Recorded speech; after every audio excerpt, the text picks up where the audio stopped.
Нұр-Сұлтан қаласының автобус жүргізушілері жолаушылардың қауіпсіздігіне алаңдап отыр. Фантастика? Қиял? От тапсын? Жоқ, қазір бәрін айтып түсіндірем. Армысың қазақ елі, бұл экспресс жаңалықтар, бізде бар болғаны 1 минут, кеттік. Мына видеоны автобус жүргізушісі Newscore сервистік порталына жіберген. Тұран даңғылынан Барыс Арена спорт кешеніне дейінгі жолдың жағдайы деп жазылған екен. 40-шы автобус. Асфальт болса тесік-тесік, кей жерлерде кәріз құдықтарының қақпақтары да жоқ. Жолдардың осындай техникалық жағдайынан автобустарымызда істен тез шығады дейді жүргізушілер.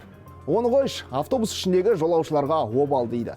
Аяқ асты шұңқырға ұрынарда тежегішті жедел басуға тура келеді. Білесіздер ғой, автобуста құлақ қаппен музыка тыңдап ләззат алып тұрған кезде кенет алға қарай ұшатын кездер, бетің біреудің арқасына жабысып қалатын кездер ше? Автобус жүргізушілерінің жан айқайы өкілетті адамдардың құлағына жетер деп сенейік. Ал сіз автобуспен қаншама жиі жүресіз? Өз қалаңыздағы